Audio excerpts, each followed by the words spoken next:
Good evening, everyone.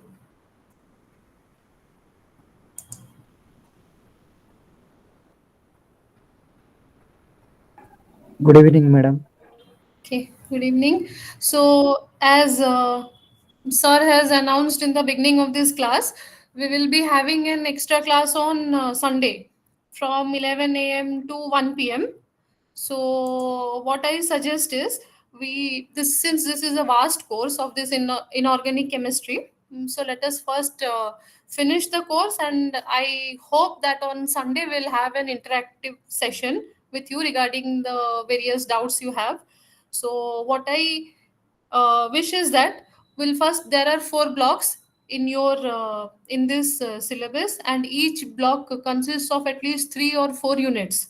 So as you know that we are just currently in block 1, and we have three more blocks which have 3 units inside them, so we need to complete them.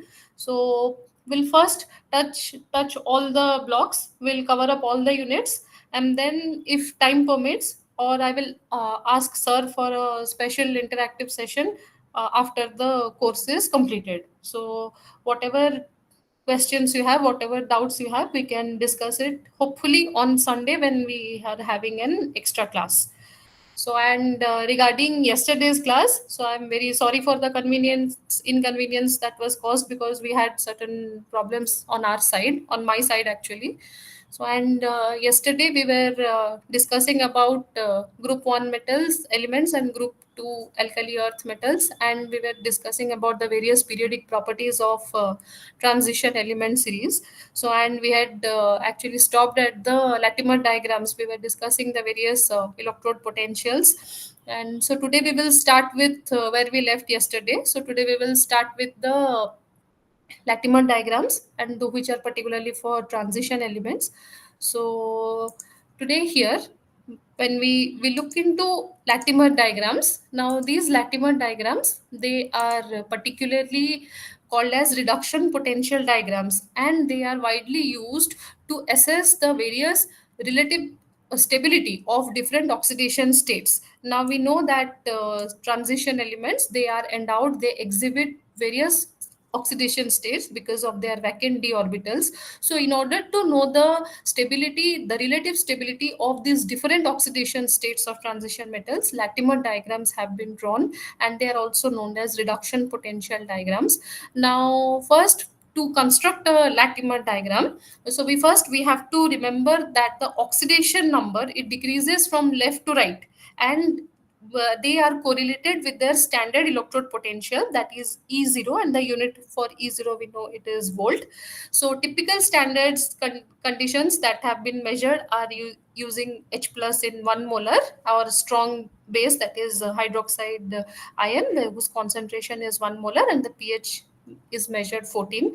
So here an example is shown for Latimer diagram of manganese in 1 molar acidic solution at 298 K or 225 degrees centigrade. And we know that manganese is one particular element which shows variable oxidation states. Like here, if you look into this equation that is given here, the oxidation state varies from +7 to +6, +5, +3, +2 to 0, Mn0. So here the various compounds where different oxidation states of manganese, that is shown by manganese, is written here. Along with that, their standard electrode potentials is also written here. You can see the, like for MnO4 minus, in MnO4 minus manganese, it it is present as +7 state, and the standard electrode potential that is associated with this state is plus 0.564 volt.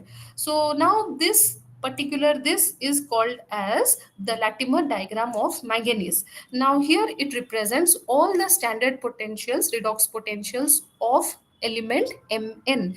Now let us consider the last part, that is the conversion of Mn to Mn2 plus, and it is getting converted to Mn. So when we look into this last part, we see that Mn2 plus 2 electron, it gets converted to Mn0, and the E0 half, here it is written as minus 1.18 volt. Now, likewise, if we look into the various other states like the conversion of Mn4 plus to Mn3 plus, here we see that here E0, here it is represented as 0.95 volt. So now we know what is the negative and the positive sign. Here it implies in a standard electrode potential here in E0.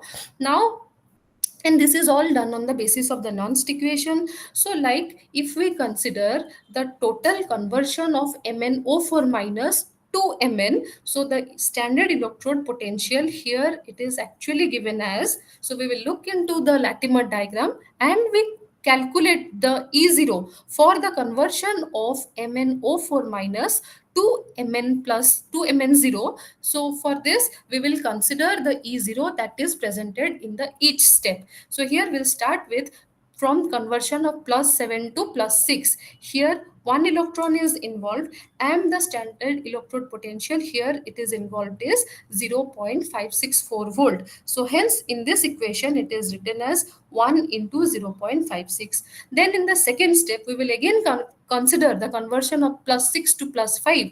So here one electron is involved and the value of 0.274 is written here, so which is also indicated here in this equation. So similarly, then we will again consider the electron volt that is associated with the conversion of plus 5 state of manganese to plus 4, and it is associated with 4.27 volt.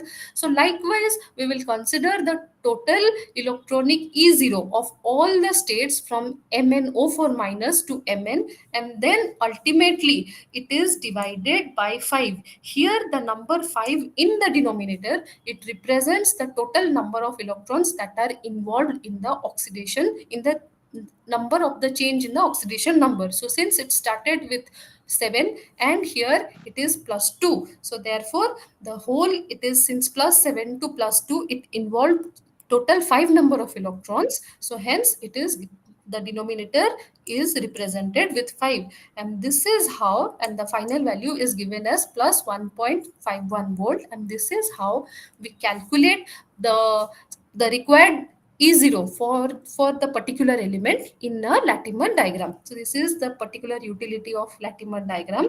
Now again, it is also possible using Latimer diagram, it is also possible to predict whether a species it will undergo disproportionation into a lower state or a higher state from inspecting the particular species, the redox species. So if the potential to the right of the species is higher than the potential on the left, then it undergoes disproportionation reaction. So like here, if we consider the following case, here M2 plus, it gets converted to M plus, and then finally M0. So the disproportionation reaction is given as this. So here on the right hand side, the equation is given by M plus plus electron, which forms the M, and on the left hand side it is given as M2 plus, which with the gain of an electron it becomes M plus. So now when we subtract the left hand side of the reaction from the right hand side of the reaction, that is the reaction of the Latimer diagram, we total get the disproportionation reaction whose standard potential is given by this. Now when this y minus x is positive, that is the potential to the right of the redox species is higher than that of the left, we have E0, that is the standard electrode potential is greater than equal to 0, and this implies that the reaction is spontaneous in nature and that the species is disproportionate. So this is how Latimer diagram helps us in knowing the type of disproportionation reaction and also in the calculation of E0 of various elements. So here one question is given for you for your exercise. Now, so coming to the next part of this chapter, the second unit of this block, it deals with the structure of molecules. So here in this unit, we will be dealing with various types of the geometry of different types of molecules, the Vesper theory, the Walsh diagram, the Bend's rule, and also we will talk about geometrical and optical isomers. So now first we'll start with what is the Vesper theory, that is the valence electron pair repulsion theory. So this theory, it allows us to it was a pioneering theory and it just allows us to predict the probable structure of different molecules of And this is actually, since this is the pioneering theory, so various, it also has its certain limitations which have been further modified by considering other theory. So this theory, the Vesper theory, has certain postulates. The first postulates, it states that the bonding and the non-bonding electron pairs in the valence shell of the central atom in a molecule, they arrange such a way so as to minimize their amount of their mutual repulsion. So this is how, for the first postulate of Vesper theory. And the second postulate, it states that the repulsion between two lone pairs of electrons in a molecule is greater than that a bond pair and a lone pair. So we have this, the order of repulsion between a lone pair and bond pair, and it follows the order lone pair repulsion is greater than lone pair bond pair repulsion, which is ultimately higher than the bond pair repulsion. So when we consider deciding the structure of or the geometry of molecules, we need to consider the wherever the lone pairs are present, we need to consider this relation, and then ultimately the final geometry will be decided. Now here in table 2.1, some basic arrangements of certain molecules that are based on the number of electron pairs, they have been predicted. Like if the number of electron pairs is 2, so it has a linear geometry. The number of electron pairs is 3, it indicates a trigonal planar. If number of electron pairs is 4, it is a tetrahedral structure. If electron pairs is 5, that is a TBP, trigonal bipyramidal. And when number of electron pairs are 6, so it indicates an octahedral structure. So these are just the predicted geometries that has been proposed by Vesper theory. Now when we consider molecules where the central Hello, ma'am. atom, it, huh, Good evening, ma'am. huh, Can you got the this PDF? see, once your class is over, this entire inorganic chemistry, so that will be provided to you. And this is Unit applicable, huh, divide by unit wise. huh. We cannot got it Then how have you got it? I mean, so you have got in through which? WhatsApp. Through WhatsApp, any other source. No, actually, so this PDF will be provided to you. Okay. So once this inorganic chemistry class is completed, so your center coordinator, it was, they will give it to you. Uh, it's not a profit to us, ma'am. You understanding us, but after it, we can forget it, na. Huh, That's I a understand. Yes, yes, that is okay. Okay, I understand. You say that after the class you are not able to remember. So you don't yes, have ma'am, this yes. with you now. This is not provided to you now. No, Okay. So no PDF with you. no, ma'am. I have not PDF with me. Oh, okay. So just give me 2 minutes. Let me talk to sir. Then I'll call you. Just 2 minutes. You wait, everyone. Okay. Okay, okay, Ma'am, ma'am. Thank you. excuse me, ma'am. Ma'am, हाँ बोलो. ma'am, these PDF are available in the website of IGNO. Okay. हाँ, that is in e-portal ना. Yes, ma'am. In the eGenco's website, all the PDFs हाँ. are available. Okay. This PDF So also. Yes, sir. Yes, sir. okay. So Okay, in e-Gyan course, this is available. So if you can download it from there, or you can talk to your other fellow mates, so they will tell you. Okay. okay, ma'am. So, Okay, ma'am. Thank you. so even if you have a problem, you can directly talk to your center coordinator, right? Okay, okay, ma'am. Thank you, thank you. Okay. Okay.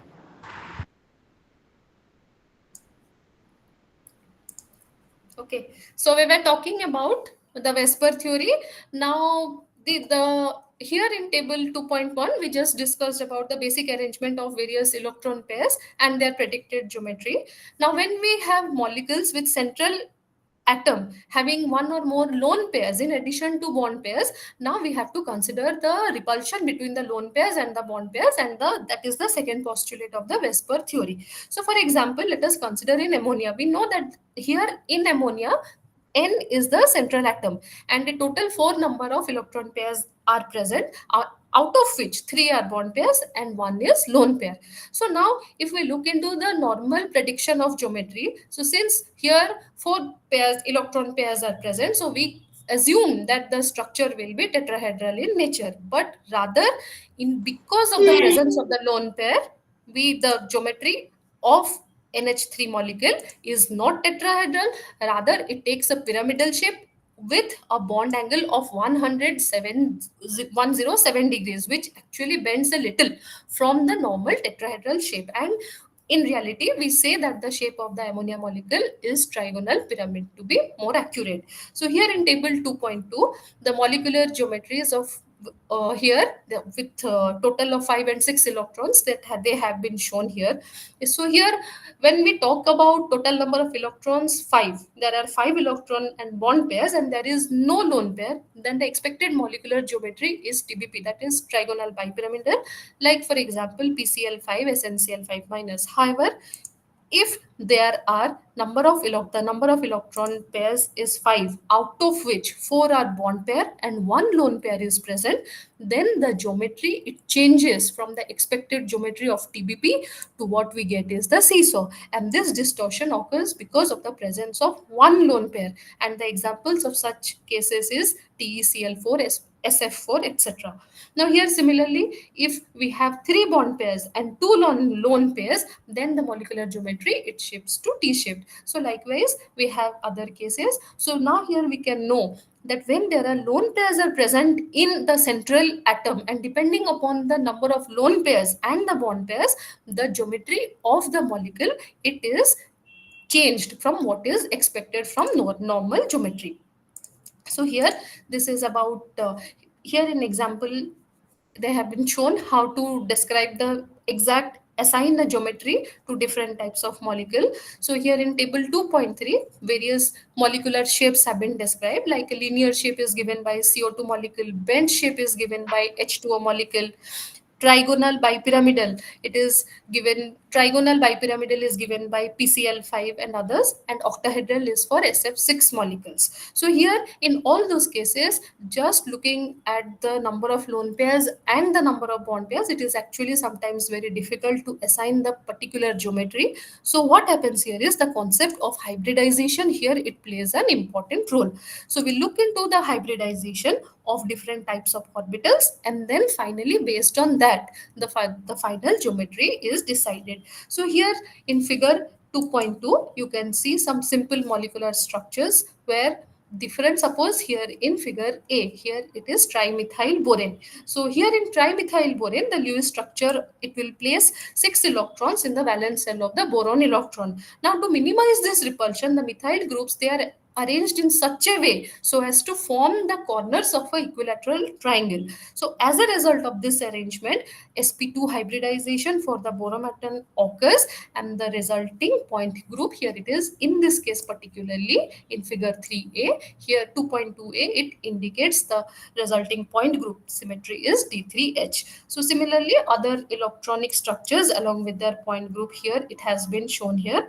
Now one of the peculiar and very interesting cases has been that of aluminium bromide. Now aluminium bromide is AlBr3, and here it is represented in this figure, that is 2.2f. Now when we look into AlBr3, it is expected that it should have a trigonal planar structure, but when experimentally when it was looked for its structure, it did not match with its expected structure.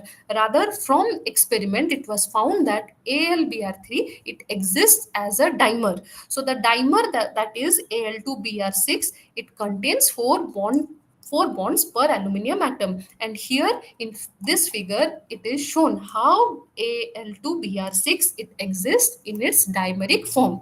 So now this the structure, and here the average bond angle is 90 degree inside the ring. So what happens here is, and it has a symmetry of D2H. So therefore various factors that play important role in deciphering the structure and geometry of different types of molecules, and out of which the number of lone pairs, the number of bond pairs and other factors, the hybridization, the Lewis structures, they are also important. Now here we will look into the structures of molecules that particularly contain lone pairs of electrons.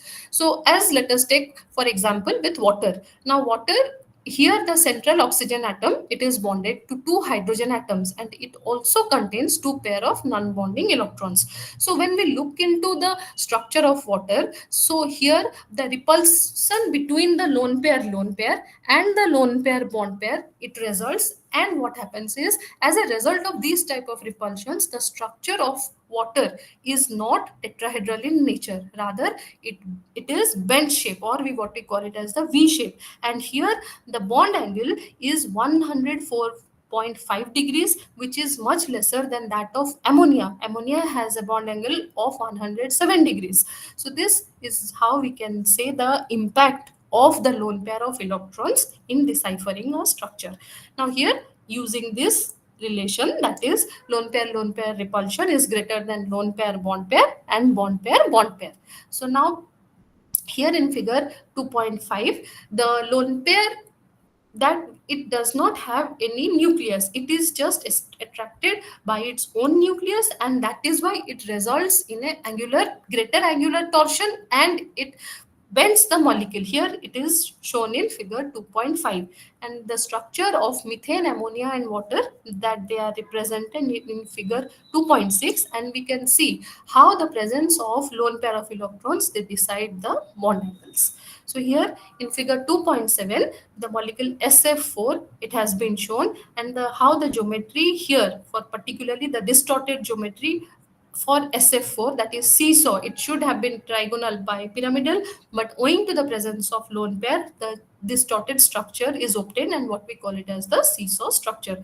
So here, the structure of other ions, they have been represented. So now coming to an important part, here in figure in table 2.4, we do come across the various bond angles in molecules, and that they have been bond, particularly for doubly bonded oxygen, they have been represented here. Now, among all this, so out of all the assumptions in Vesper theories, there are some important points which we should remember. So first is that the repulsions are of the order lone pair is greater than lone pair, which is greater than bond pair. And here when lone pairs are present, the bond angles are smaller than that which is predicted by the normal geometry. So the lone pairs, they choose the largest side, that is they choose the equatorial position. If all the sides are equal, then the lone pair, they remain trans to each other. Also, the double bonds, they occupy more space than the single bonds. And if the central atom is in the third row or below in the periodic table, the lone pair, it occupies a stereochemically inactive s orbital, and the bonding will be through p orbitals, which is almost 290-degree bond angles. So, though Vesper theory, it is quite recognized by researchers for predicting the geometry of the molecule. However, it also has its certain limitations. So, there are several limitations in conformations in terms of energy. If dynamic equilibrium is considered, then the Vesper theory, it fails to predict the structure. So, however, to improvise further, we have this Walsh diagram. This is Walsh diagram is he the scientist, he tried to modify the linear combination of atomic orbitals and molecular methods and the Vesper theory, and he used the symmetric terms to describe the geometry of the molecules. So here let us consider BeH2 molecule, which is here, it is shown in figure BeH2. And if we look at the energies of the bonding, non-bonding and anti-bonding orbitals that are present in it. So here, since this molecule, we have considered it as a bent molecule, that is BeH2, which is bent in nature. The first two sigma G orbital are the G stands for Girard, which indicates symmetric nature.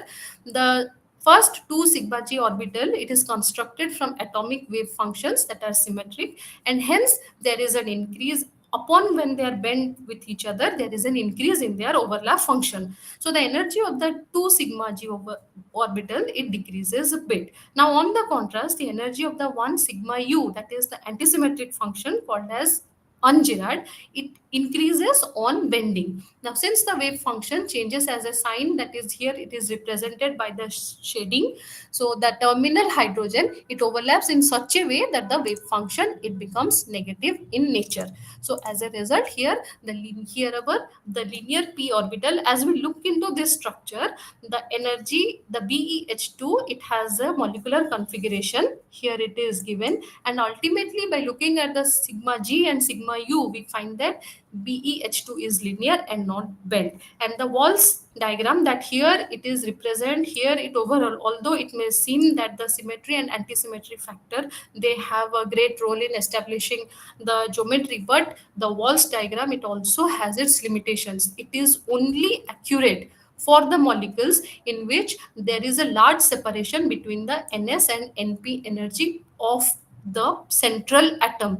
If the separation between this Ns and Np is small, then the sigma u level, it does not rise as rapidly as the fall in the sigma g, and thus the molecule may be stabilized on bending. So here what happens here is, so this Walls diagram has to be only be accurate for the central atoms where the Ns and Np energy is much large. So although this Walls diagram has been useful for certain molecules to predict their geometries, so we do understand that this is not a very good method of predicting the geometry. So even though the Vesper method has some limitations, it is widely used because it considers all the electronic interactions, that is the lone pairs, bond pairs, while deciphering the structure.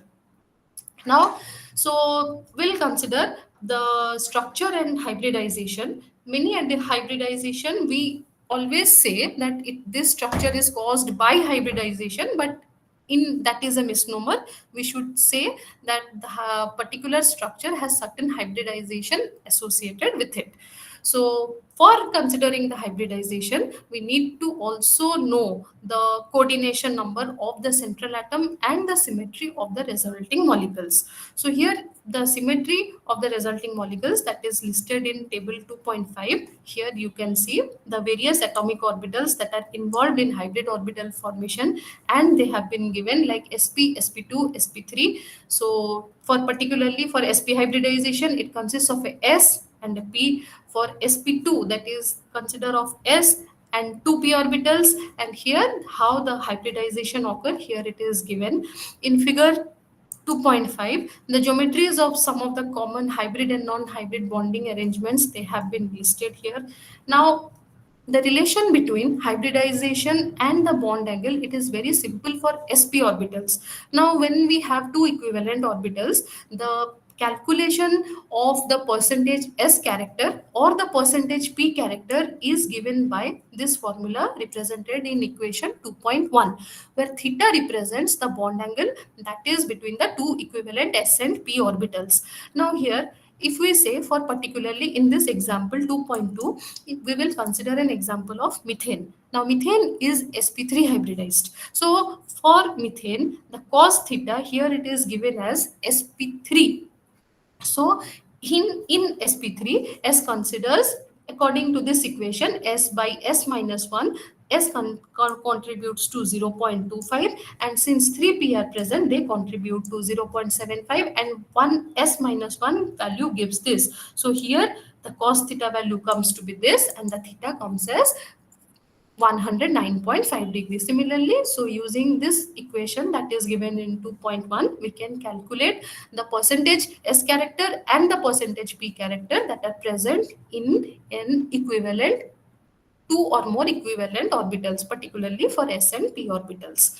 Now here in this example for water, as it is shown here, we know that the bond angle in water is given as 104.5 degrees. So accordingly, cos theta is equal to, for this case, it has been found to be 0.250, and for 105 degrees. So but for water, we do see that it has 80% p character and 20% s character. So this is how we calculate the s and p character. So this is all about equilibrium, calculation of s and p character, and Bend's rule.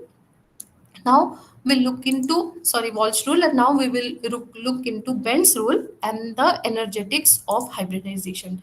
So here, according to Bend's rule, we all know LCAO, that is the linear combination of atomic orbitals. Now here, when we look into the Bend's rule, it is just here in example, it is shown the promotion of energy for a phosphorus.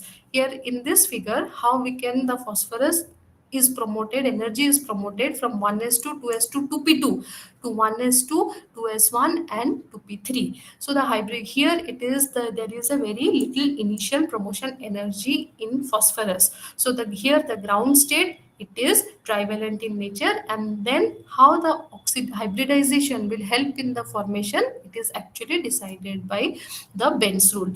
So here in table 2.7, the various equatorial positions and axial position, they are given here. The two linear, the one example of bend rule has, it is particularly useful for fluoromethanes. Like in CH2F2, the FCF bond angle, it is less than 109.5 degree, which indicates that less than 25% S character.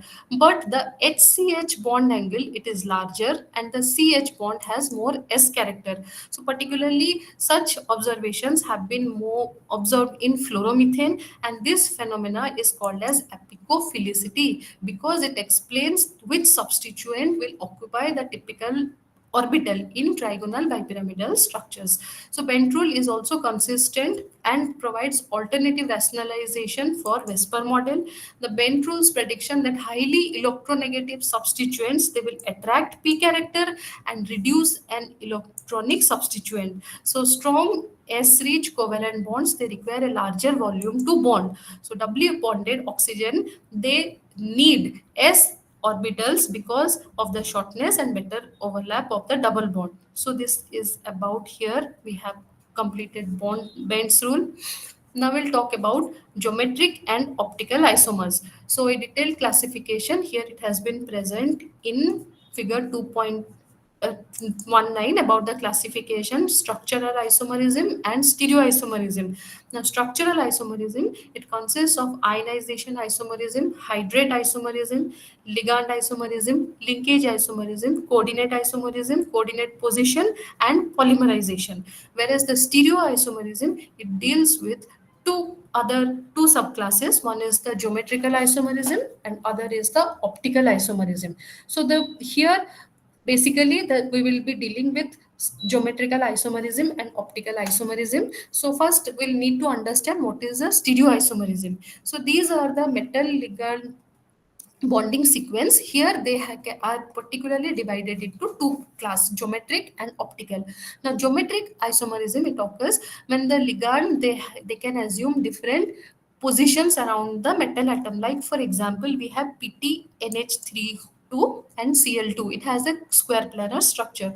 So the possible arrangements for this complex is given by the cis and trans isomers. As you can see in the cis isomer here, the two ammonia, they are adjacent to each other, and that is why they are called as cis isomers. Whereas in the trans isomers, the two ammonia, they are across to each other, and that is why they are called as trans isomers. So this type of isomerism is not possible for complexes where the coordination number is 2, 3, or 4. That is for tetrahedral geometry. When coordination number is 4 and with a square planar geometry, then such type of cis and trans isomerism, it is observed. So for square planar complexes, since the coordination number is 4, so various other types of arrangements are also possible, such as M, where A4, it indicates the ligand, 4 number of A ligands are attached, MA3B or MAB3, where these are A and B, they are mostly monodentate ligands. So here, but in this case, geometrical isomerism, here it is not possible. So however, square planar complexes of the type that have Ma2B2 and Ma2BC, so here they have they in this case geometrical isomerism is possible. So if we look into here, the in figure 2.21, the isomers of such isomerism, the geometrical isomerism has been represented for compounds square planar complexes of the type Ma2B2, Ma2BC, and MABCD, where 4 different ligands are attached to the central metal ion, that is M. And here the examples of compounds are also presented. So bridged by nuclear complexes like PtCl2I2PET3, it also exists in three isomeric forms, and the bridged nuclear complexes here, they are represented as trans, cis, and the third one is unsymmetrical isomer. So here six coordinated even octahedral complexes like Ma4B2, Ma3B3, Ma3B2C, Ma3BCD, Ma2B2CD, Ma2BCDE, and M and ABCDEF, that is all ligands are different, they would also give geometrical isomers. So now this requires, so the drawing of this geometrical isomers, it requires much practice. So for different, all these structures are possible, and with practice this will be done. So now if we keep on increasing the number of different types of ligands that is attached to the central metal atom, so the number of possible geometrical isomers also it increases. So it's like if we consider a complex that is Ma2B2, so here this type of complex it only gives two types of isomers, that is cis and trans. However, when we have a complex like Ma3B3, we again get two types of isomers, but they are named as facial isomers and meridional isomers, like FAC hyphen and MER. So in facial isomerism, the three ligands, the facial isomers, the three ligands, they form one part of the triangle, the one face of the triangle of the octahedron. And in the meridional isomerism, one set of the ligands, they are arranged around an edge of the octahedron, whereas the other set it occupies the opposite edge. Now here in figure 2.23a, here in figure A, you can see how the three ligands here AAA and BBB, they are present in one side of the octahedron, and that is why that is called as the facial isomers. And here in figure B, it is represented the meridional isomers. Now, in figure 2.24, we also see the geometrical isomers of the Ma2B2CD complexes. So while writing the geometrical isomers, it is always with patience and practice, one can always write the different types of isomers, geometrical isomers particular, that is possible for a different type of square planar complexes. Now coming to optical isomerism. So optical isomerism, they have almost identical physical and chemical properties, but they differ in the direction of the rotation of the plane polarized light, and they are called as optical isomers. So the optically active compounds, they exist in pairs, and they are known as stereoisomers, and or they are called as enantiomers. Now these stereoisomers, they are non-superimposable mirror images, like we have the right hand and the left hand, which is non-superimposable mirror image. So any molecule that contains either a center of symmetry or a plane of symmetry, it does not show optical isomerism.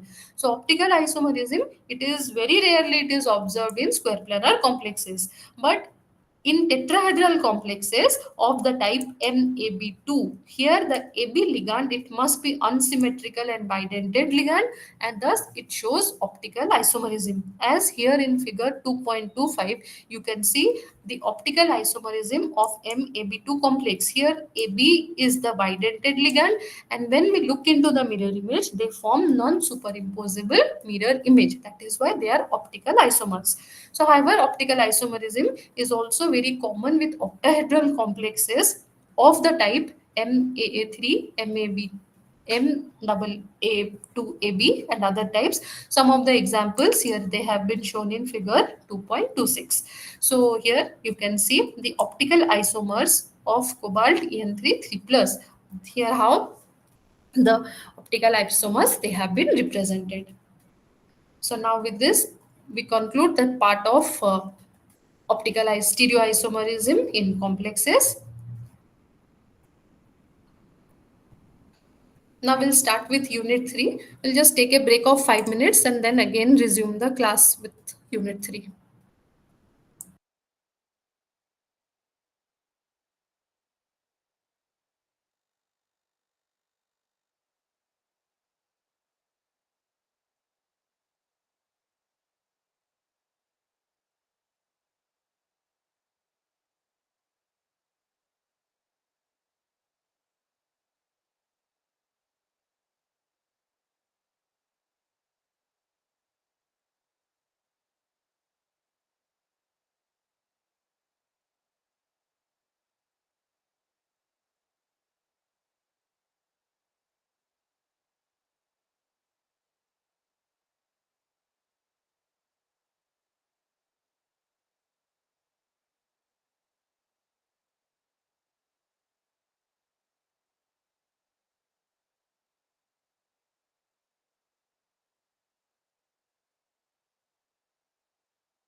Hello, ma'am, sound is not audible.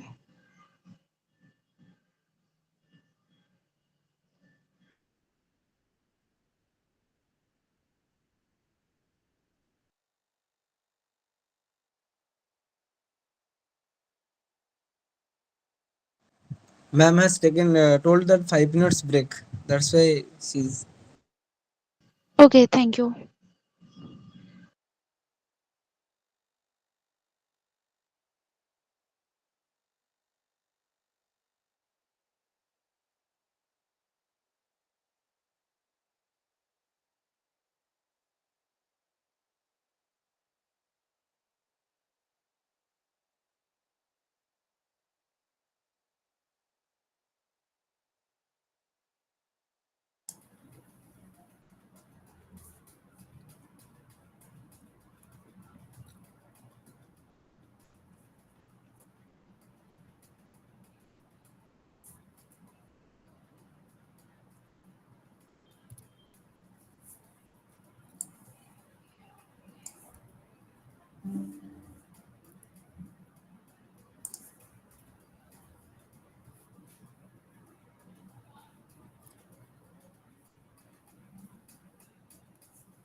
Okay, so we'll start with Unit 3.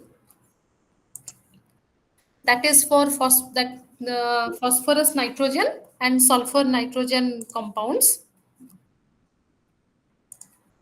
So here in this unit, we will be dealing with mostly with phosphorus and nitrogen compounds, first part, and the second part is for the sulfur and nitrogen compounds. So here many studies have indicated that phosphorus PN single bond as well as PN double bond. And most of the compounds of these PN compounds, they are mostly oligomeric in nature or polymeric in nature. Now, the basic difference between a oligomer and polymer is that we know mer, the word mer, it implies repeating units. So, when the number of repeating units, it lies between 2 to 9, that is called as a oligomeric unit, oligomer. That is, if the repeating unit is 2, it is a dimer. If the repeating unit is 3, so it is a trimer, and likewise. So oligomer, it indicates when the number of repeating units lies in the range of 2 to 9. That is the general terminology. Whereas a polymer, it indicates that the number of the repeating units is greater. It has many, like more than 10. So that is the general terminology for such compounds where the number of repeating unit it exceeds 10. They are mostly called as polymeric in nature. So first we'll understand how this phosphorus and nitrogen compounds, that is the PN compounds, were discovered. So when we look into equations 3.1 and 3.2, the first reaction of PCl5 with water, it gave POCl3 plus HCl, and PCl5 with water, it further also gave H3PO4 plus HCl. Now when, so after the reaction, the discovery of the reactions of PCl5, that is phosphorus pentachloride with water, many scientists thought that ammonia also might react with PCl5 in the same way. However, this did not happen. Rather, a new type of reaction it occurred, that is when ammonium chloride NH4Cl was reacted with PCl5 and it was refluxed at 146 degrees centigrade. Then PnCl2, that is a new type of compound, was observed, and further it was also observed. Now this PnCl2, it is analogous to organic nitrile. Since we have organic compounds like RC double bond N, these are called as nitriles. Since this PnCl2, they also contain P double bond N, they were referred to as phosphonitriles. And also it was found that the phosphonitriles, they were either cyclic in nature or they were polymeric in nature. Since they were polymeric in nature, they have this general formula, that is NPCl2N. So where N indicates the number of the isomers, and since they are analogous to benzene, they were also called as phosphagenes. So the major product of that is obtained in reaction equation here in 3.3, it was the most easiest to separate, and here the n was found to be 3. So n is equal to 3, that indicates the number of isomers was 3, and hence it was referred to as a trimer. Now smaller amounts of tetramer and other oligomers up to n is equal to 8 have been prepared, and they have been isolated while preparing analogous bromo compounds. In addition, here, since they were the scientists were dealing with chloro compounds, so analogous bromo compounds were also prepared in a similar manner. However, it was found that this PBr5, it decomposes to form PBr3 plus Br2. But when PBr5 was subjected to NH4Br normal reactions, it did not decompose. However, when excess NH4Br2 in presence of Br2 was added, an analogous compounds was obtained here, as it is shown in figure 3 in equation 3.5. Also, to obtain fluorine product, indirect direct fluorination of the chloride product was made, and here NaF was used, and such compounds with they resulted in the formation of fluorine products. So now then that is represented in equation 3.6. So planar compounds, the planar six membered rings, they are formed as a result of the formation of the halide trimers. Here in figure, the bond angles, they are consistent with sp2 hybridization. In figure 3.1, here the sp2 orbitals of nitrogen, here it is presented. It is shown that the two sp2 orbitals of nitrogen that contain one electron each, they have been used for the sigma bonding, whereas the third, it contains the lone pair of electrons. So this resulted in one unhybridized pz orbital, which also has one electron. Now this phosphorus, it has 4 electrons in the 4 sp3 hybrid orbitals that are used for sigma bonding. So the fifth orbital here is the d orbital. So when we draw the resonating structures here in figure 3.2a, then all the trimeric phosphazine P3N3Cl6, it has been shown here. However, in actuality, it is actually not so simple.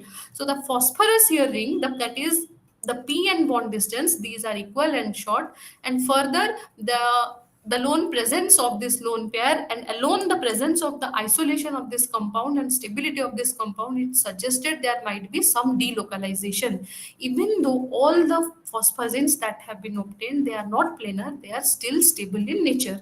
So the pi bonding that is observed in cyclophosphazines, it involved d and p orbitals, and particularly d pi p pi bonding, they have been observed. So here in figure 3.2b, the molecular structure of P3N3Cl6 that has been determined by XRD, that is the X-ray diffraction, has been shown here. In figure 3.3, we can see the sigma g, that is the Girard symmetry of the d orbitals that give rise to mismatch in the signs here in figure 3, and that gives rise to different wave functions in the trimer. So also this the mismatch has also been showed in figure 3.3b. So now in order to modify this, Craig and Paddock, they suggested a model, theoretical model, that is shown in figure 3.4. According to this model, the dxz orbital of the phosphorus atom, it overlaps with the pz orbitals, and here it is shown in figure 3.4a. Right? So in figure 4.3b, if we consider the d orbital, which is perpendicular to dxz, it overlaps with the pz orbitals of nitrogen and the nodal surface results. So ultimately, we're considering the theory of Craig and Paddock for the bonding of phosphazines. Then finally, this D structure, the pi bonding, is also shown in figure 3.4c and d. However, this structure is insufficient to explain the bonding in phosphagins. Then a new theory, alternative theory, was offered by Dewar and co-workers. So here the dxz and dyz orbitals, they hybridize to give two orbitals, then which are then directed toward the adjacent atoms. Here it is shown in figure 3.5.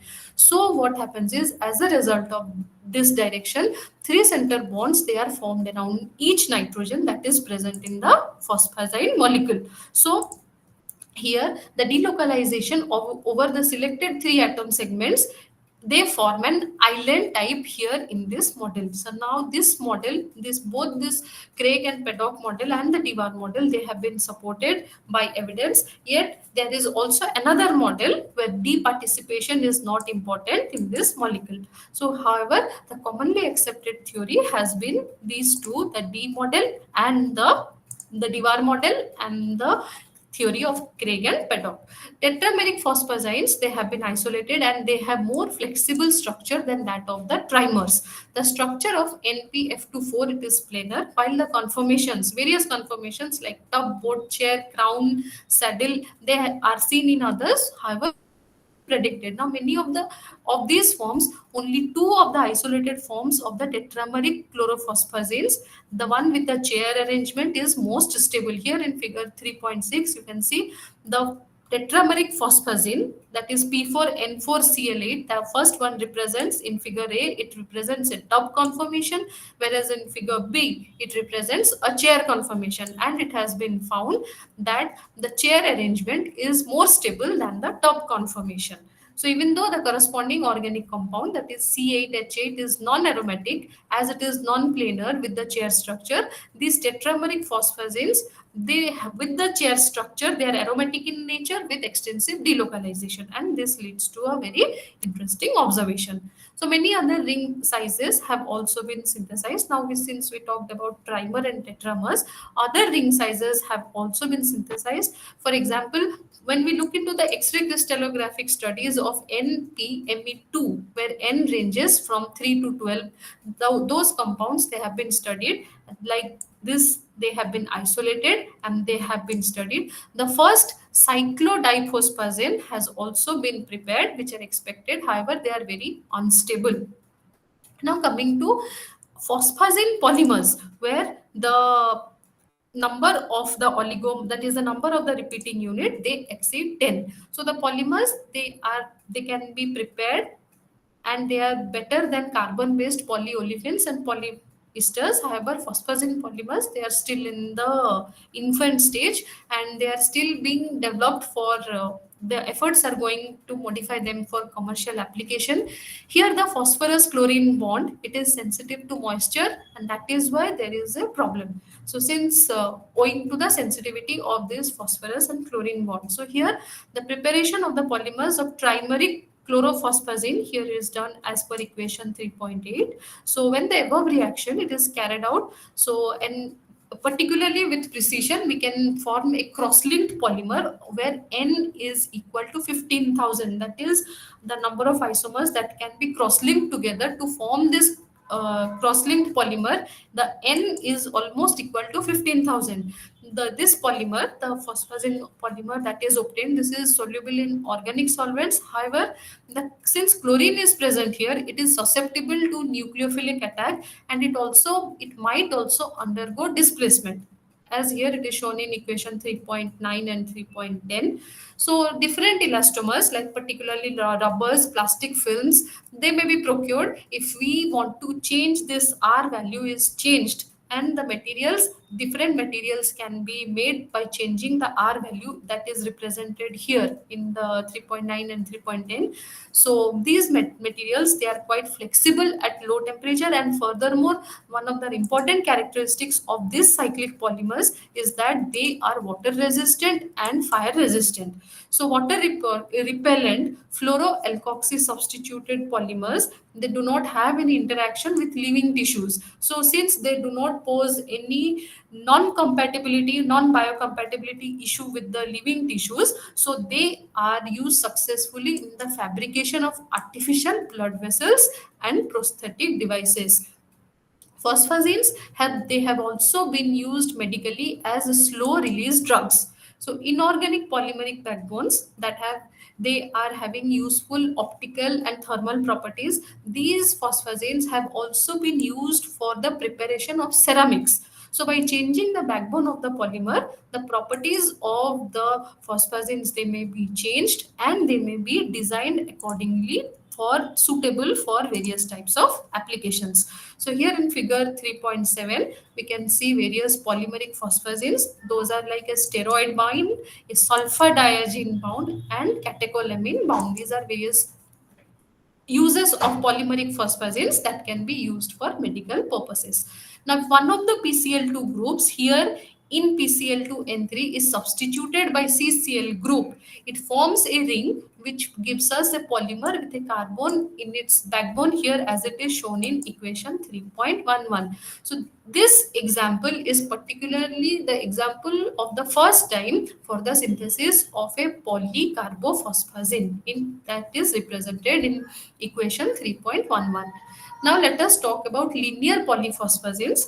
The properties of linear polyphosphazines, they differ if the R groups are changed in the chain. Here it is shown in equation 3.12. If here the R groups are changed, different R groups are attached, then the properties of the polyphosphazines, subsequent resulting polyphosphazines, that is also changed. So suppose by eliminating PCl5 from NPCl2 whole 3 synthetic polyphosphazines, they are synthesized. Now we cannot, when all the PCl5 they cannot be removed or cross linked, then that is of no use. When this NPCl23 it is heated above 200 degrees centigrade, 230 degrees centigrade, it gives the polymer where the degree of polymerization it can be more than 15,000. So the and it has a very high molecular weight. So nucleophiles such as alkoxides, aryl oxides, amines, they can react with this type of polymer where N is greater than 15,000, and this happens since in each molecule various chlorine they may be substituted by the organic groups. So and this way there is an unlimited scope for preparing various types of polymers. Like here it is shown in figure 3.8, the synthetic routes for preparation of polyphosphazines. Here is the precursor that we have, that where N is equal to 15,000. So they may be various types of group, they may be substituted with RONA, RNH2, and thus they result in various types of polymers. The resulting polymers, these have diverse applications in diverse fields. So the backbone remaining the same, only the substituent group is changed, and we find a wide range of applications for these polyphosphazines. Now here, so the inorganic backbone and the organometallic side groups, they determine the properties of these polymers. Now, whether the polyphosphazine that we have obtained, it is fire resistant, water resistant, stable, it has a stability to acid bases and oxidation state. So these are all determined by this backbone. Whatever substituent is present here, that substituent it determines the properties of the corresponding resulting material. So the material properties like the crystallinity, liquid crystallinity, the glass transition temperature, that is TG, they can be molded accordingly as per the our parent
So direct synthesis of organophosphagene polymers without macromolecular substitution has also been carried out at 200 degrees centigrade. Now there are many more methods where ring opening polymerization, that is called as ROP, that has been performed to for the formation of respective cyclic polymers. So phosphazine skeleton that with other inorganic units, like when that cyclocarbothiophosphazenes that have been prepared and they undergo ROB to produce macromolecules, that is shown here in figure. So various types of molecules and architectures and hybrid polymers, they can be prepared using just by looking at the backbone of the phosphazine. Now hybrid phosphazine organosilicon polymers, they have been prepared, and they have utilized both the properties of the phosphazines and the silicon polymers to form silicones. And we know that silicones find greater utility in today's world. We find silicones are present everywhere.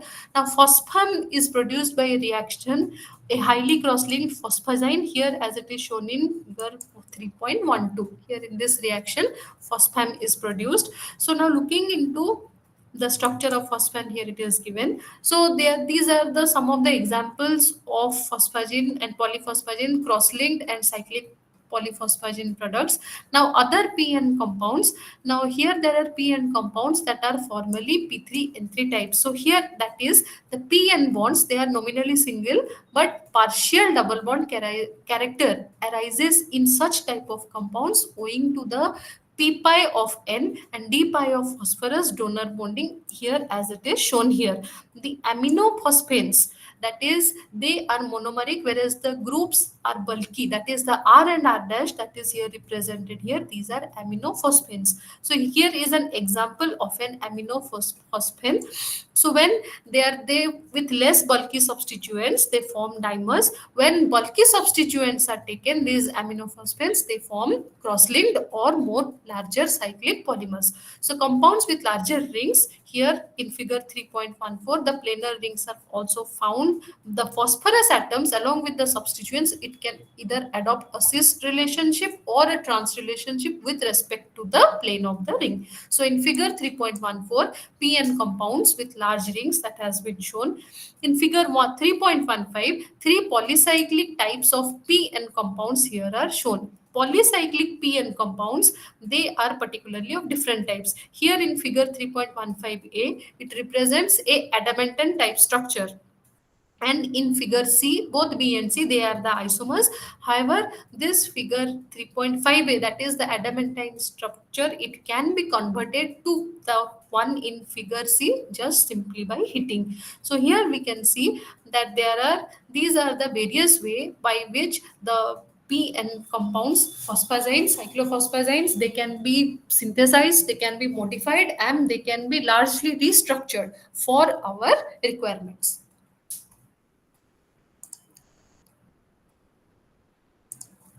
So now coming to sulfur nitrogen compounds. The sulfur nitrogen compounds, where it was first studied by the ammonolysis of sulfur monochloride, that is S2Cl2, either in solution or in an inert solvent or heated over solid ammonium chloride, that gives S4N4.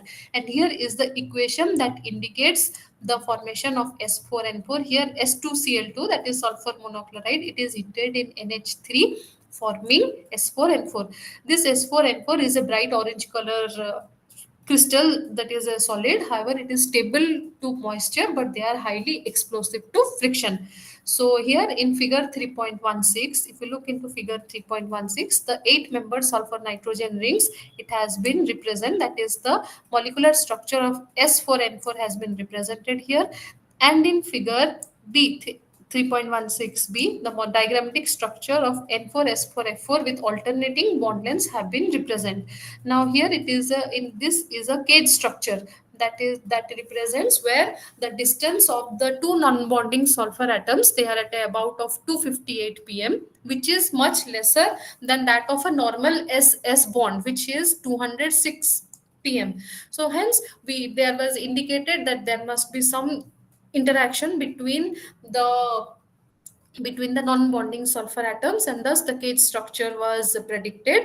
So in S2N2 or SNX type of configuration, we have known that this S4N4 is prepared from S2N2. So other neutral binary sulfides can also be obtained from S2N2. Now when this S4N4 it is heated under pressure in a solution of carbon disulfide containing sulfur, then S4N2 is formed. So this molecule, it has a hub chair conformation, and here it is shown in figure 3.17. This is the molecular structure of S4N2. So 2 to 3 compounds of with SN, that is the sulfur nitrogen rings and bonds, have been shown here. The tetrasulfur, when it is reduced with tin 2 chloride, it produces tetrasulfur tetraimide, that is S4 NH whole 4, which is isoelectronic with S8. Here it is shown in this equation, S4N4 plus 6. Here S4N4 is also oxidized and it treated with chlorine. Then another new SN compound is formed. So by substituting various types of reagents or the with organic molecules, we can obtain a various class of SN compounds, sulfur nitrogen compounds, that have been listed here. So with this, we finish the sulfur nitrogen compounds and the phosphorus nitrogen compound, and we will start with the second block, and this deals with organometallic compounds. So this unit, it consists of 4 parts, as you can see here. First, the first unit 4, it deals with organometallic compounds.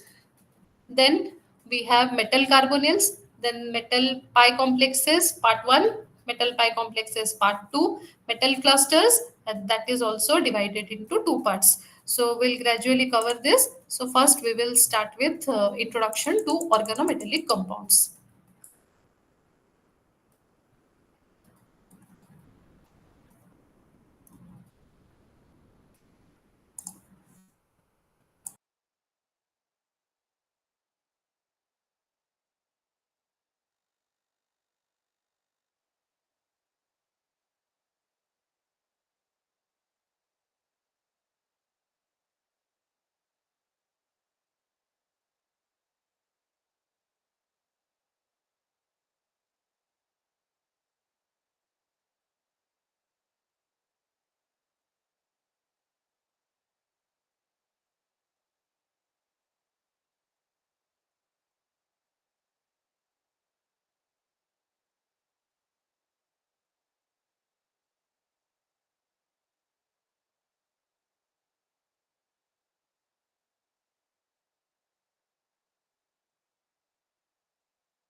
So first, by definition, organometallic compounds are those compounds which contain at least one metal to carbon bond. That is, minimum a 1 MC bond should be present, where M may also represent nonmetals like boron, silicon, phosphorus. Now, Zeiss salt was the first organometallic compound that was discovered. However, when ferrocene was discovered, the concept of organometallic chemistry and organometallic compounds, it was glorified to a much extent. Now, here particularly, the ligands that are involved in the formation of organometallic compounds might include CO, carbonyl, acetate, compounds like TiOCA. Suppose we consider the compounds like this, TiOET4, they are not organometallic compounds. However, if we consider compounds like C6H5TiOET3, they are considered as organometallic compounds. Now, depending on the type of the nature of types of the ligands, organometallic compounds, the ligands particularly, they have been classified as monodentate, bidentate, tridentate, and polydentate ligands. Organometallic chemistry, it generally denotes the compounds where the organic groups, they are directly linked to the metal to they are directly linked to the metal through at least one carbon atom.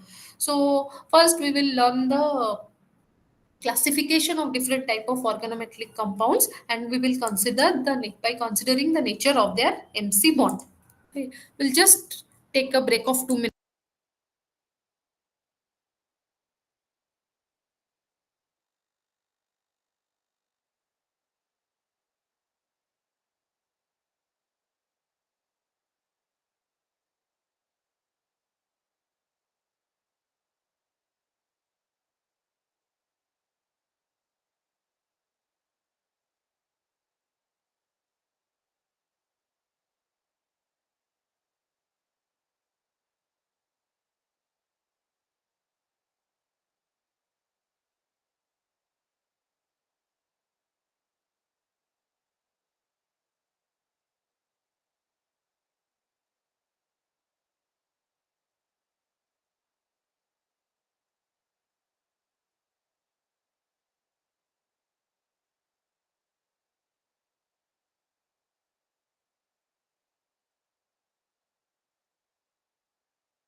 So as we are discussing the various classes of organometallic compounds, so firstly those organometallic compounds where the MC bond, that is the metal carbon bond, it is sigma bond in nature.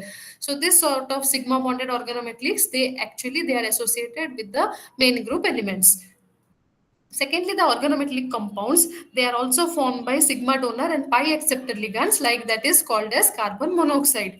Thirdly, the organometallic compounds, they are also formed by pi electron donors, for example, the olefins and other pi systems. Lastly, the fourth group of the organometallic compounds are those which are formed of highly electropositive metals, and they are mostly ionic in nature, and they totally form a separate class.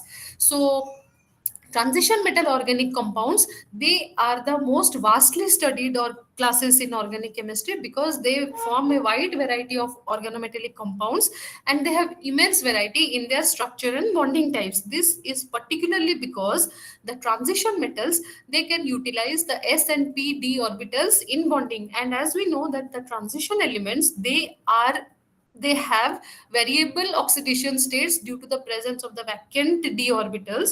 So a wide class of organometallic compounds with different structures, they are particularly observed for transition metals. So here, unlike conventional transition metal complexes, the central metal atom in organometallic compound, it is very often in a mostly in a very low oxidation state. So due to this flexibility in bonding and the ability to transfer electron density, transition metal organic compounds, they play a crucial role in the chemical industry and particularly as catalysts. So here in figure 4.1, a portion of the periodic table is given, and the different types of bonding that are mostly possible with different electropositive metals, the d block elements and the main group elements, they are shown. So however, here in figure look 4.1, the types of bonding in different types of organometallic compounds, they have been shown here. Now we'll start with ionic organometallic compounds. So the lanthanides, the group 1 and 2 metals, the actinoids, they have their electronegativity, they are less than 1, and they are highly electropositive metals. So they are organometallic compounds that are formed by these elements, that is, they are predominantly ionic in nature. So here the however we do have some exceptions, like that is the organometallic compounds of lithium, beryllium and magnesium, they have great covalent character. Their stability and reactivity is actually determined by the stability of the carbanion. The compounds that contain CnH2n plus 1 minus an ion, they are not stable, and as they are not stable, their isolation is very difficult. Now if the electron density of the carbanion is delocalized, then stable salt like compounds are obtained. So and such compounds, they are also highly reactive, like we have C5H5Na, that is, and C5H5 whole to Ca. So this C5H5, it is ferrocene, and it is a very important organometallic compound which will be discussed later. Now considering some of the very simple organometallic compounds of group 1, here they are LiCH3, BeCH3 whole 2 for group 2, and for particularly boron, this is trimethyl boron from group 13. So these are certain examples of ionic organometallic compounds, simple organometallic compounds. Then we have covalently bonded organometallic compounds. Now the sigma bonded organometallics, they are formed by most of the nonmetals and also by the metals which have low electropositive character. The transition metals, they form very few sigma bonded compounds, and those are very highly reactive in nature. So the MC bond in these compounds, they are regarded as normal 2C2E, that is 2 center 2 electron bond, and the partial substitution of the halogens, they may occur like in case of Me3 essential, etc. But this MC bond in these compounds that are present here, they also have certain ionic character, like suppose we have tetraethyl lead. So certain amount of ionic character is also present here. So the organic group, it is bound here, particularly if we consider this case tetraethyl lead.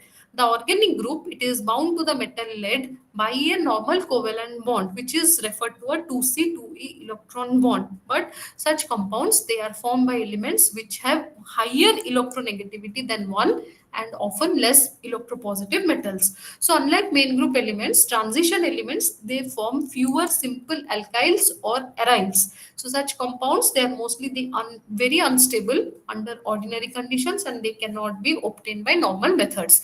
So stable alkene and aryl compounds are also known when other pi acceptor ligands they are accepted. So and stable cobalt carbon bond, it is present in nature in vitamin B12 related compounds. However, due to the unsaturated metal centers, the MC sigma bonds, they are weak, and these type of compounds, they decompose easily. So however, one of the common natural sigma bonded, this MC sigma bonded organometallic, is that of the stable cobalt and carbon bond that is present in vitamin B12. Now coming to non-classes, multi-center bonding and pi complexes. So here the nature of the bonding of organometallic compounds cannot be done by, or we cannot always determine the nature of the bonding in organometallic complexes by the traditional 2C2E bond. So but the alkyls of lithium, beryllium and aluminum, they show multi-center bonding type. So further examples of such non-classically bonded compounds, they will be found in transition metal compounds of alkene, alkyne, like here, and other ring system like that of ferrocene and Zeiss salt. So the non-classically bonded compounds, they have been divided into two classes: organometallic compounds that have a bridging alkyl, like that is dimeric trialkyl aluminum and polymeric dimethyl beryllium. The structure here for dimethyl beryllium, here it is shown. So this is the one of the classes of non-classically bonded organometallic compounds. They have bridging alkyl groups. Here in figure 4.2, the structure of dimethyl beryllium is shown, and here in figure 4.3, the structure of dimeric trialkyl aluminum, here it is shown. So these compounds, they show the presence of alkyl bridges. The bridge between these compounds are alkyl bridges. So the metal here, it is equidistant from both the metal atoms. So the nature of the bonding here in these two cases, they cannot be explained by 2C2E bond. So that is why in case of these compounds, the two types of ALC bonds are noted, and here particularly in these cases, these are mostly called by indicated by 3C2E bonds, and the bond lengths are different by the 3C2E bonds.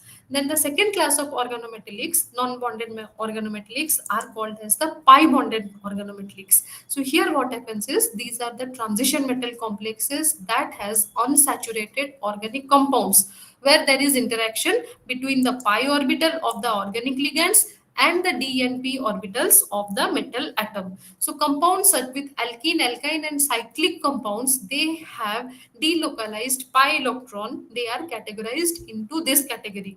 So like for example, the examples of such ligands are butadiene, allyl cyclopentadiene. One of the important compounds is ferrocene, that is Fe C5H5 whole 2, and Zeiss salt. Some common ligands we will find here, that is listed in table 4.1. So CO is the name of the carbonyl, CH3 is the methyl, N-butyl, tertiary butyl, and other cyclopentadienyl, that is C5H5, phenyl, benzene, and all such structures that have been some of the common ligands that are used here.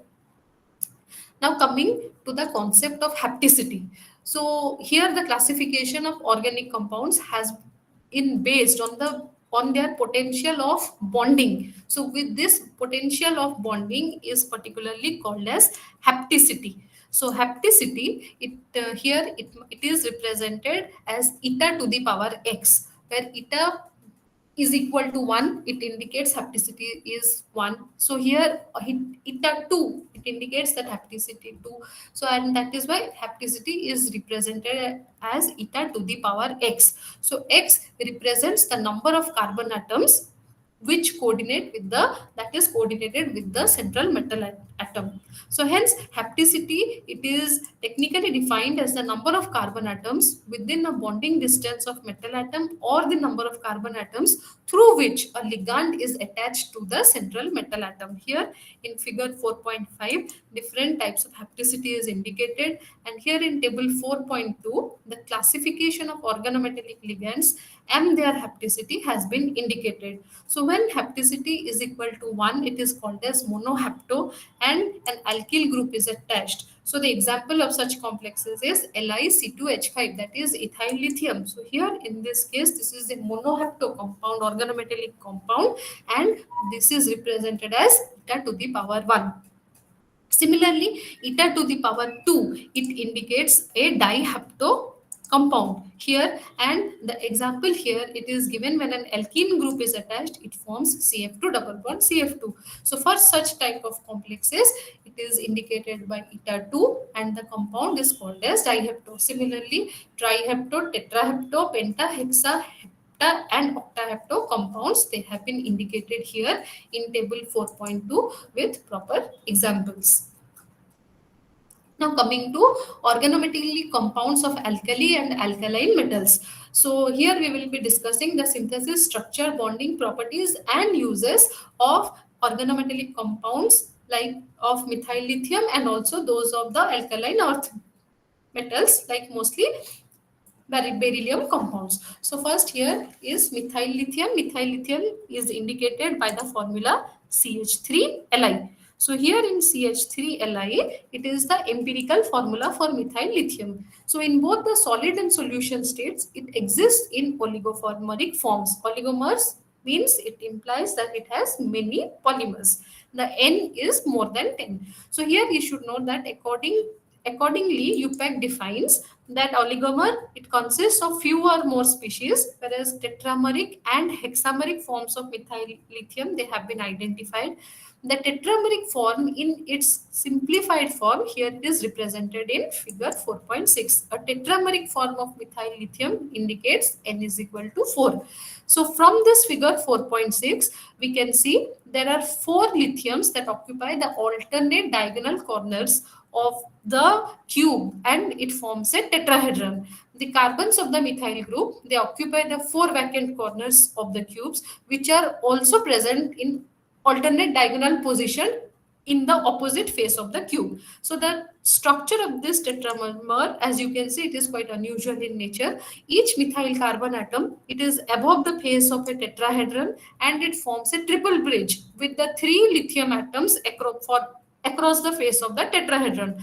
This structure is actually called as a distorted cube, and the particular it has been noted from its bond length measurements. So when we look into the measurements, the intramolecular LIC distance is 231 pm. So the carbon here, it is not only bonded to 3 H atoms only, but also it is bonded to a Li atom where the intermolecular lithium to carbon distance has been found to be 236 picometer.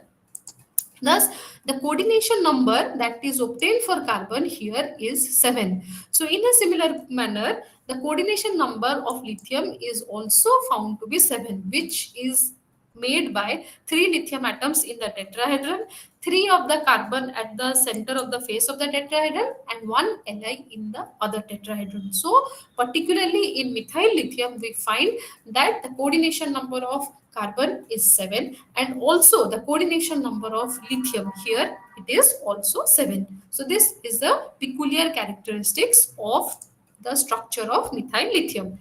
Now we will study the beryllium alkyl compounds.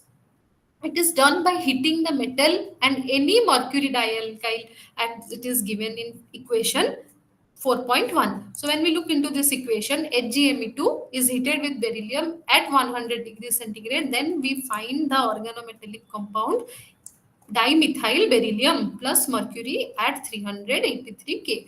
So after this, the alkali is generated. Here the alkyl is generated, collected with the help of sublimation. Now when we look into this dimethyl beryllium, they are very reactive and they are liquids or they might be solids. However, in air, they are spontaneously flammable and in water, they hydrolyze. So the solid state structure here it is shown in figure 4.7 of BeMe2N and it resembles that of a, when we look into it, it resembles that of a BeCl2. Here in BeMe2N, 3C 2E type bonding is found since it is polymeric in nature.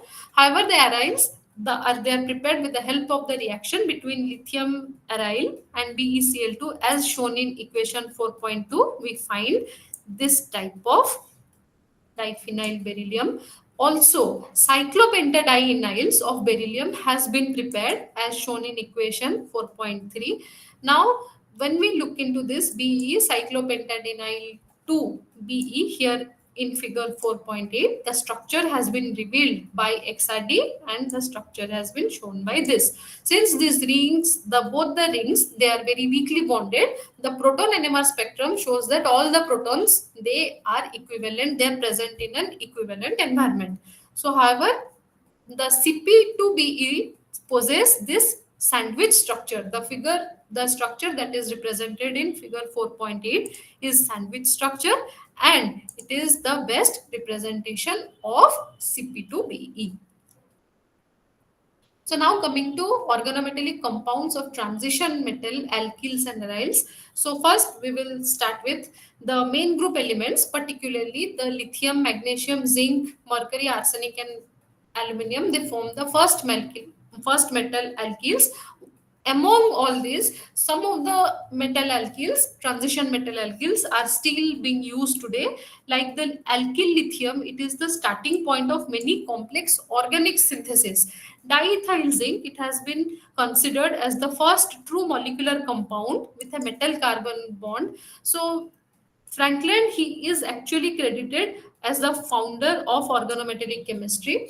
Then followed which other Ziegler-Natta catalyst and other synthesis were made. Now coming to type of organotransition metal alkyls and aryls. So organotransition metal alkenes and aryls, they are classified on different bases. So first classification, it is made on the basis of the types of ligands. They are called as homoleptic or heteroleptic metal hydrocarbons. So homoleptic means these are those metal hydrocarbyls in which all the organic groups on the metal atom, that is they are same. So if we look into TiMe4 and VPH6, so here the organic groups on the metal atom, they are the same. While if we talk about heteroleptic hydrocarbyls, these are the metal hydrocarbyls in which the groups attached to the central metal atom, they are of more than one type, that is they are not similar. Like we have TiMe4 minus X and Ly. Here particularly if we look into this, the groups, the different groups, that is they are attached to the central metal atom, they are not same, they are different. So different, they are called as heteroleptic, and when the groups are similar, they are called as homoleptic metal carbyls, hydrocarbyls. So now on the basis of the nature of the ligands, the organotransition metal alkyls and aryls, they are classified as alkyl organometallics or aryl organometallics. Now the organometallics where alkyl radicals they are present, they are called as metal alkyls like TiMe4, WMe6, etc. But in the case of organometallics, where aryl radicals are present, they are called as aryl organometallics. Like for example, scandium pH3. These compounds, they may be symmetrical like ZrMe4, or they are unsymmetrical like TiMe3Bu. So we have on the basis of ligands, the organotransition alkyls and aryls, they are first classified as alkyl organometallics or aryl organometallics. Now further, the aryl organometallics are classified as symmetrical aryl organometallics or unsymmetrical aryl organometallics. Now there is a third classification that is based on the number of metal atoms.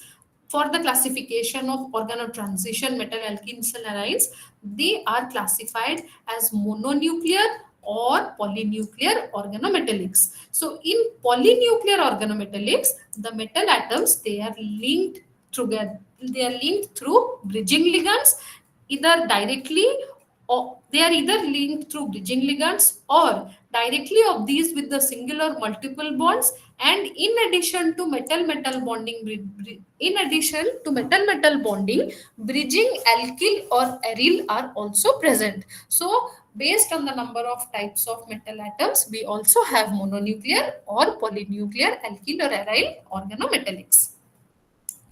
Now coming to metal alkyls as stabilized carbanions. So the electrophilic alkyl groups, that is R delta plus, they were available from the alkyl halides, and nucleophilic alkyl groups, that is the R delta minus, they were first found in the Grignard reagent, that is RMGX. The metal alkyls that result from combining an alkyl anion with a metal cation. This is how a metal alkyl is formed. So as a result, the alkyl anion, it gets stabilized, and the extent of such stability, it depends upon the electronegativity of the metal that is present. So polar organometallics, they result from alkyls of electropositive elements of group 1 and 2, and since the alkyl anion here is only weakly stabilized, it retains strongly nucleophilic and is basic character of the free anion. So what here happens is, this situation, as we look into, as the situation when we reach mercury, the Hg and C bond in MEHG plus, it is different. So here in figure 4.9, we can see the nucleophilic reactivity of main group and transition metal alkyls versus the electronegativity of the metal. So here, when we look into the MC bond in transition metals, they are strong in nature, and therefore the transition metal alkyls, they decompose easily, and so they could not be easily synthesized. So while looking into the kinetics and this figure, we know this is a very difficult process to indicate the overall kinetics of such the thermodynamics of such reactions. So now there has been ways to that, so that the decomposition pathways can be blocked, since here the decomposition, they are more susceptible to decomposition. So there has been to stop the decomposition, now other processes have been developed. So first is beta elimination. Beta elimination, here as it is shown in equation 4.4, it converts a metal alkyl into a sorry it converts a metal alkyl into a hydrometal alkene complex, which is a major decomposition pathway for alkyls. Now, beta elimination, it follows a certain mechanism. First, there is a hydrogen substituent in the beta carbon of the alkyl. The beta hydrogen, it comes close to the metal, as the MCCH unit can take up a roughly coplanar conformation. Here it is shown in figure equation 4.4. There is a vacant site now that is developed on the metal, which we symbolize here as a square, which is now cis to the alkyl. The group reaction here, it is faster for D2 and higher metals than for D0 and main group element alkyls. So beta hydrogen of the alkyl here is transferred to the metal, and it gives the product hydride. And so here both the point here in 1 and 3, it arises. So here in equation 4.4, we see the vacant site that has been that is given by this. It does not mean the presence of this, it does not mean that there should be some space in the coordination sphere that it can accommodate a ligand. So the beta hydride, or more, the pair of electrons that constitute this, it must be accepted by the empty orbital present at that time. So here the reason has been understood. So for the problem has been solved using to understand beta hydride elimination here.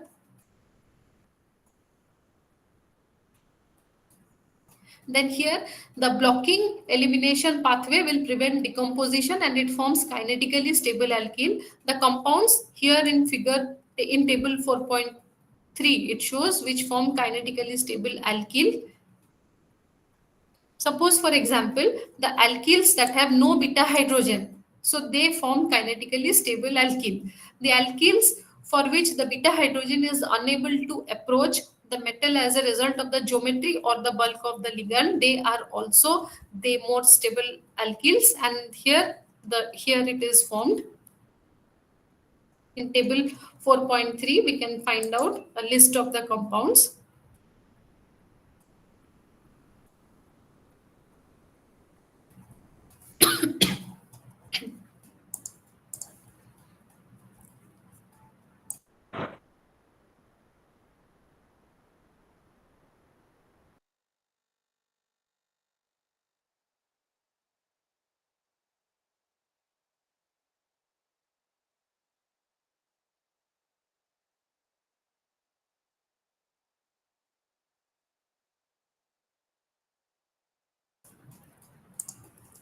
So now we look into the class of ML6 species.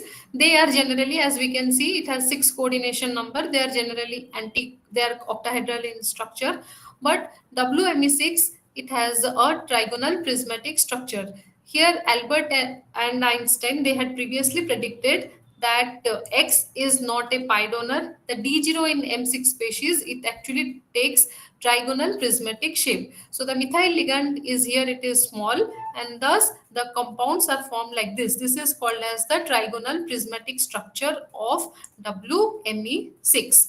Then comes agostix alkyls. So beta elimination does not may not even occur in species in which all the criteria they seem to be favorable. Suppose for example, even though the alkyl starts to be in the transition for better for beta elimination and the beta CH bond is bound to the metal in that way, somehow the reaction does not proceed. So conveniently for beta elimination, a 2 electron vacant site must be there on the metal. So additionally, an available electron pair is also required for breaking the CH bond. Now coming to halide elimination, beta elimination of an halide, it is also possible, particularly for lanthanoids and actinoids, along with some transition metals such as Ti. The very high MF bond strengths of these elements, it encourages beta elimination, and so stable fluoroalkyls are not formed. So this is the case for other alkyls such as MCH2X, where X is any electronegative group. So any aryl sigma star orbital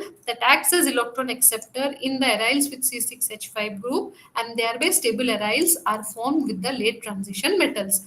Then coming to reductive elimination. So the metal alkyls may undergo decomposition by reductive elimination, and often it is found to do so. So when both the electron count and the formal oxidation state it decrease by 2, it is called as reductive in nature.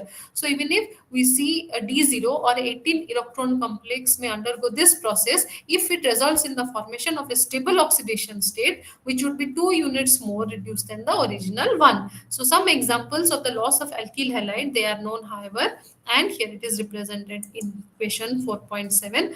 However, when we see that X is equal to H, then the kinetically facile and thermodynamically favorable reaction it takes place. So in such a situation, it is not possible to exactly isolate the alkyl hydrides. So here the reaction is much smaller, but elimination is still favored. Now coming to stability from bulky substituents, organometallic classes of different compounds of different classes, they may be stabilized by bulky ligands. For 16 electron metal species, alkyls can be decomposed associatively when it reacts with the solvent or with any other molecules. So in such a situation, bulky co-ligands may be used to stop the decomposition process. Now when we look into the orthotolyl complex here in figure 4.14, when their approach is blocked, it becomes more stable than the analogous diphenyl, where it is shown in figure 1.4.15. So common bulky groups that is found in organic chemistry, organometallic chemistry, that is neopentyl, they have been used for this steric factor. So even though beta elimination is used, alpha elimination also occurs, forming the species carbene, that is where M double bond C is present. For example, when TiCH2 tertiary butyl 4 undergoing thermal decomposition, it first undergoes alpha decomposition to form this product. So in the same line, the carbene complex this, it is formed during the preparation of this. So now let us consider when heteroatoms such as N or O it is present and the adjacent CH bonds they are activated for reaction. So here in equation 4.8, as we look into this, for R double bond H, the oxidative addition it first takes place, and after the first cleavage and alpha elimination occurs as the second.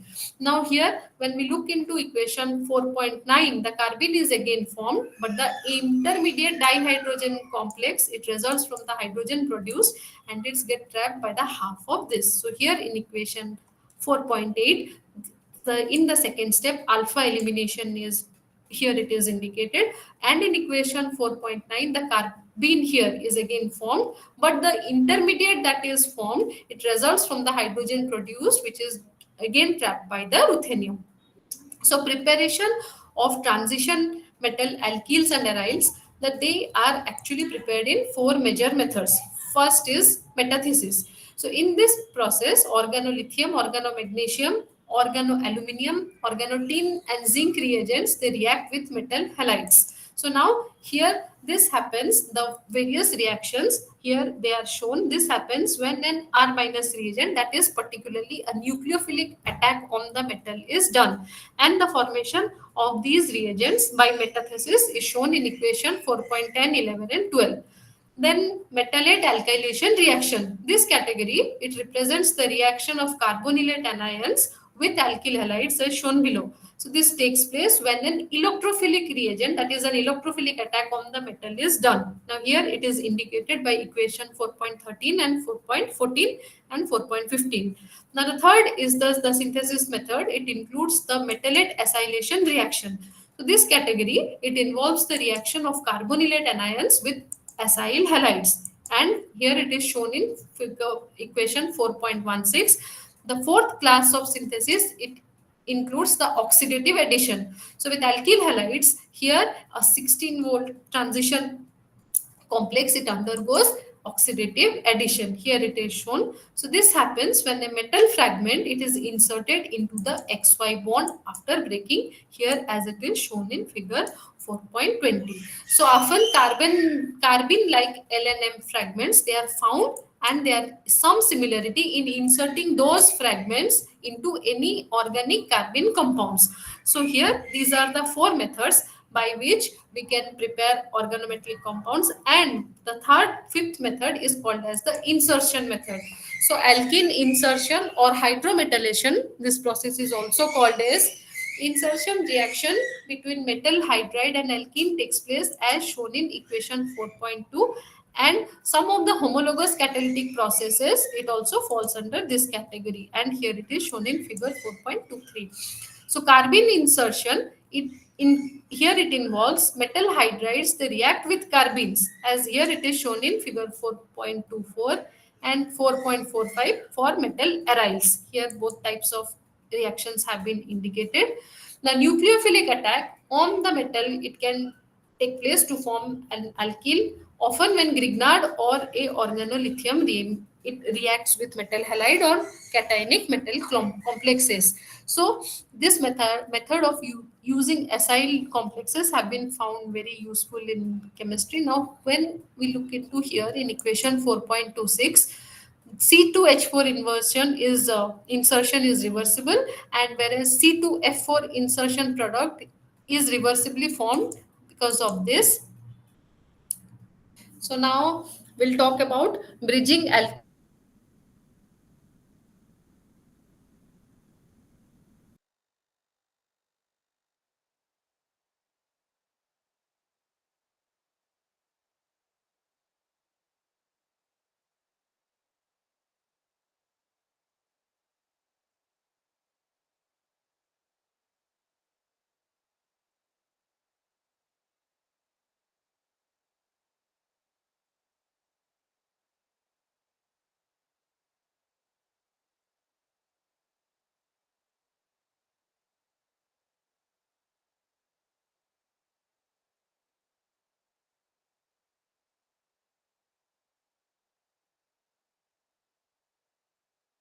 to each metal, they are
so the alkylidines and carbides, we will discuss in the next class tomorrow.